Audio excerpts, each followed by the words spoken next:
Welcome to Unbound, the podcast with Beth Curry, author, storyteller, and survivor. This is where books meet real life, where Beth reads chapters from her work and breaks free from the traditional audiobook format, diving deeper into the personal experiences, lessons, and liberation behind every page. Nothing is off limits. Let's get unbound. Hey everyone, welcome back to Unbound. I'm Beth Curry, and if you listen to episode 0, you know what we're doing here. If you're jumping in for the first time, hello.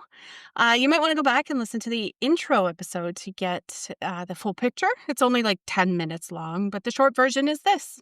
I'm reading chapters from my nonfiction books and then going a little bit deeper into the real stories behind them. It's going to be raw, it's real, and it's free for everyone.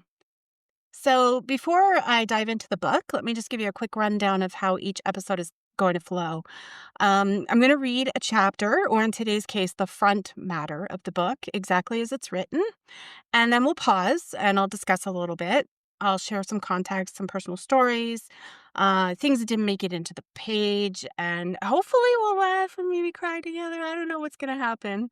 But here's the thing. I don't want this to be one-sided, okay? I want to hear from you. So if you have any questions about what I've shared about a chapter, about my experience, about anything, if you've read the book and you have questions, if something kind of popped into your head and you were wondering about anything, please reach out to me. You can email me at unboundwithbethcurry@gmail.com.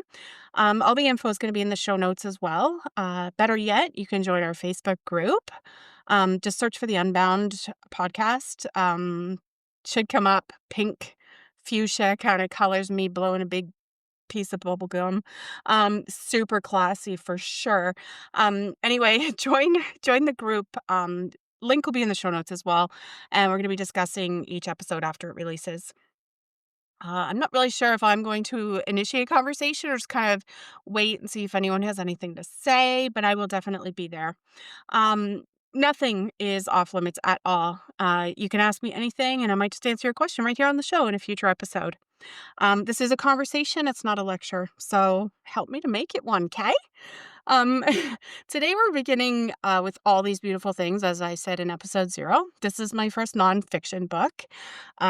It's the one that earned me international recognition and the one that represents my transition from kind of hiding my truth in fiction to standing fully in my story. A few of you, I'm just going to check here. We have Linda, Lisa, and Krista asked about the award that I've mentioned a few times. So let me fill you in real quick. It's called the International Impact Book Award, and it recognizes books that actually make a difference. You know, the change makers, the ones that stay with you, spark something like change or shift kind of how you see things in life. I was honestly blown away to win it when I found out. It's one of those moments where you think, wow, they really got what I was trying to do. It's not just about good writing, it's about connection with people and impact. And that's kind of what this award celebrates.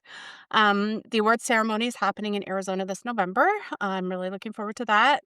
Just kind of taking it all in. It still feels a little bit surreal. I have won some other book awards, just kind of little things here and there for my fiction books, but I don't know. It feels surreal, but in like the best way. Anyway, we're not jumping straight into chapter 1, as I said. We're kind of starting where every book should start, and that's with the front matter, the dedication. I did a dear reader letter, and there's also a foreword. They're not just formalities, they're part of the story, and they tell you who the book is for and why it exists and what you're about to walk into. So I will begin with the dedication. For my mom, whose memories I now carry, and for my dad, whose love was the heart of our family. This book is for you, for everything you gave me and the life we shared, and for the home I was raised in where faith was the foundation, and for my belief in God, which has been my strength through every challenge and stage of my life. Okay, so I'm just going to tell you about this. My parents, they shaped everything about who I am. My mom's memories, obviously, I carry them now. Not just the happy ones, though, there are plenty of those still, but all of them. the complicated ones, the painful ones, the beautiful ones. When you lose someone, you become the keeper of their story, and that's both an honor and a weight that I carry every day.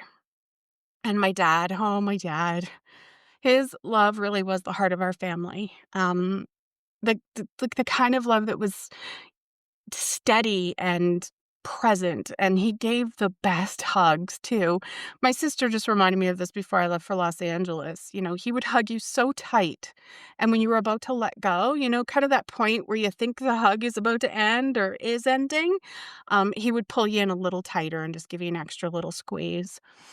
Those hugs, they made us feel safe when the world felt kind of anything but, and we've been missing those for a couple of years now.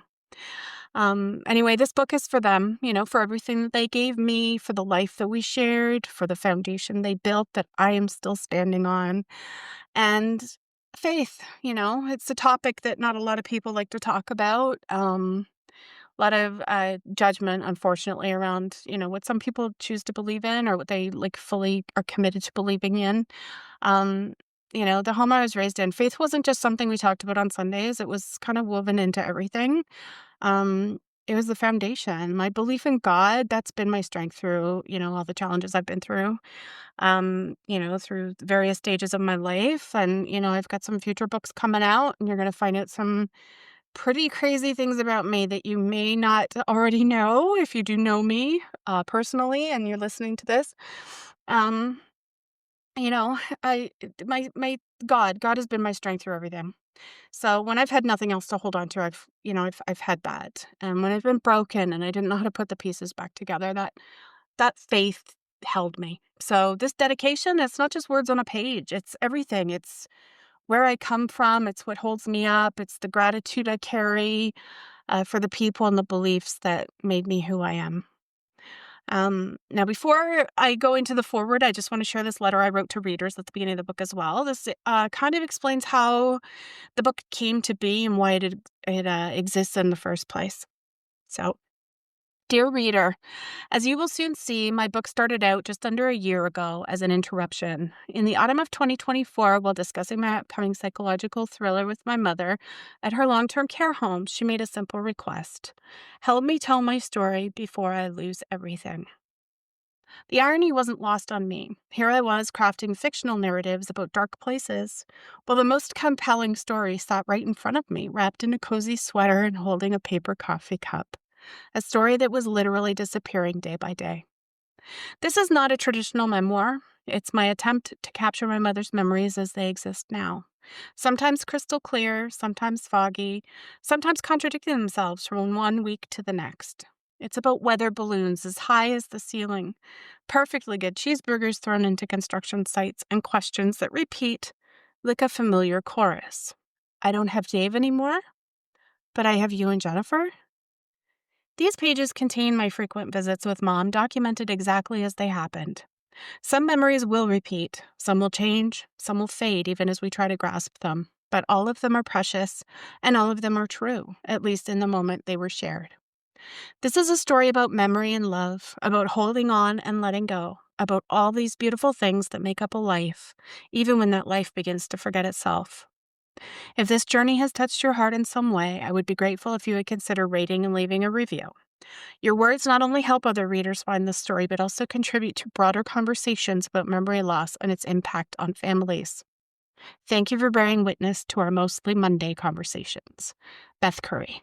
So that's how this book came to be, an interruption, the best kind of interruption, honestly. I was knee deep in writing this fiction book, this psychological thriller, the kind of dark, twisty fiction I've been creating for a little while. And my mom was sitting there in her long-term care home, and she asked me to help tell her story before she lost everything to dementia. The irony hit me hard. I was making up stories about darkness, and the most important story, the one that really, truly mattered the most, was right in front of me. The book became my way of holding on to her, of kind of capturing her memories before they disappeared, and even sometimes learning new things about her that I really didn't know. And let me tell you, a lot of these memories were slippery because one week they were like crystal clear, and then the next week she was like super foggy, or the story was a little bit different. Um, Lots of repetitive questions along the way. Uh, every visit, was really precious to me. Every story that she told, even if she told it before, or even if it had changed or kind of evolved, even as the weeks went by, and we just like touched on it again, just if I was looking for more information about something. I documented all of it. I have so many voice recordings of her as well because like that's kind of I needed that because I took a voice recorder with me for each of these visits and, it was wild just kind of reviewing stuff and then looking back to how stories kind of evolved and changed. Most of them for the most part they kind of, they really did stay. uh they kept a similar theme. Sometimes a name would change or she wouldn't remember one little detail that she did before, but anyway, all of it, was true in the moment that she shared it, and that's really what mattered. Um, this book is about memory loss, yeah, sure, but, more than that, it's about love, for sure, about holding on when everything's kinda slipping away, finding beauty in the fragments, the little pieces, and just kinda witnessing, you know, mom's life as she remembers it and as it's disappearing. Most of our conversations, happened on Mondays. I called them mostly Monday conversations because there were some weeks where I couldn't go on a Monday, for because I was doing other work or whatever. But I tried hard to make sure that they happen on Mondays because I don't know, I just like I wanted to start my week that way. And I'm like grateful for every conversation I got to have with mom. Um, if you're listening to this podcast instead of reading the book, I want you to know that I still appreciate you being here and kind of witnessing the story. And if you feel moved, you can always grab a copy of the book. I think they're gonna put a link in my show notes for me. I'm not 100% sure, but, grab a copy. You can support the work or you can buy me a coffee. Just tip me a couple bucks, a buck, to 25 cents, nothing, like anything. It's all free. This is totally free. I'm doing this for you. I do not, uh, expect your money at all. At all. I just wanna be clear. It's uncomfortable for me to kind of even offer that, but I have had people ask me in the past, "Are you gonna do something like this? Like, is there a way, like, maybe I can just send you 5 bucks here or there because I really appreciate whatever. Can't afford your book, but that's what I can afford." I don't even wanna take it in that case. I really just wanna get, our story out there and have these important conversations. Um, so now I'm gonna move on to the foreword. Uh, this kind of sets the stage for everything that follows. It is going to be read by the original writer, and he does not live here with me, so it's not like he's sitting here beside me right now. But he wrote this forward for me. I had originally asked another friend of mine named Max if he could do it. He got a little bit too busy with stuff, but his mom was named Kathy, and she also had dementia. Uh, but yeah, he was just too busy. So my backup plan. He's kind of always my backup plan. He did the forward for me, so I really appreciate it. And he actually recorded it already for the audiobook, so you're going to hear that right now. Forward. The book you hold in your hands arrived in the world as an act of love and preservation. What began as a daughter's urgent mission to capture her mother's vanishing memories has evolved into something far more profound, a roadmap for anyone navigating the complex terrain of cognitive decline. When Beth first shared early drafts of this manuscript with me, I was struck by her remarkable ability to document not just the losses associated with dementia, but the unexpected gifts that emerge within this difficult journey. As a medical professional, I recognize the authenticity in these pages, the frustration, the grief, the moments of unexpected joy, and the strange new intimacy that develops when conventional communication begins to fail. I've had the privilege of watching Beth's evolution throughout this project, from her initial uncertainty to her growing confidence as she conducted research, interviewed healthcare professionals and specialists, myself included, and connected with other families walking similar paths. It started as a personal quest to preserve her mother's memories and transformed into a mission to create resources that would help others facing the same challenges. All these beautiful things stands apart from other memoirs about dementia through its layered approach. By weaving together memories from multiple perspectives, family members, friends, and Beth's own observations, a more complete portrait emerges than any single viewpoint could provide.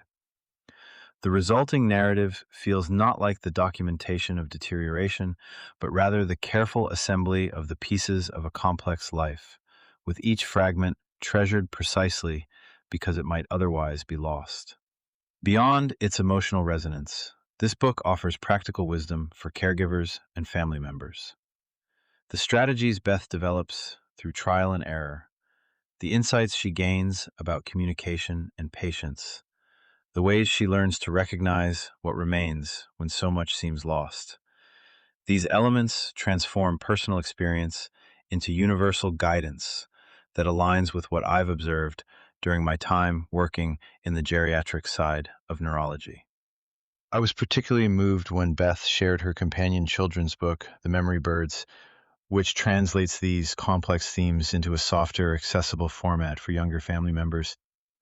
This complementary work demonstrates Beth's understanding that dementia affects the entire family system, including its youngest members, who need their own framework for understanding these changes. As our population ages and more families face the challenges of memory loss and cognitive decline, books like this one become essential not just as sources of information, but as reminders that we are not alone in this journey. Beth's willingness to share both her stumbles and her successes creates a sense of companionship for readers facing similar challenges. In preserving her mother's story, Beth has created something that reaches far beyond one family's experience. She reminds us that even when memories fragment and familiar landscapes become foreign territory, the essential humanity and dignity of our loved ones remains intact, differently accessible perhaps, but no less valuable. This book is both a celebration of the power of memory and a guide to living fully when memory fails. I am honored to have witnessed its development and confident that it will serve as a beacon for many readers in search of understanding, practical guidance, and the reassurance that love will always be there, even when recognition falters. Anonymous. Editor's note. The author of this foreword is a physician with experience in geriatric neurology who has chosen to remain anonymous due to professional considerations while supporting this important work. So that's where we're starting. The dedication, the dear reader letter, the foreword, the foundation of this book, all these beautiful things. In the next episode, I'm going to dive into chapter 1, and that's where it all really kind of takes off, obviously. I wanted to honor these opening pages, though, because they matter. They set the tone. They kind of tell you, like I said earlier, what you're walking into, explaining why the book exists, and, kind of tell you about my mom, her story, trying to preserve it. Again, if you have any thoughts, questions, reactions to what you heard today, reach out. You can join the Facebook group, as I said. Send me an email at unboundwithbethcurry@gmail.com. Let's talk about it. I'm here. I want to hear from you. Thank you for being here. Thank you for listening. And thank you for bearing witness to my mom's story, to our story, really.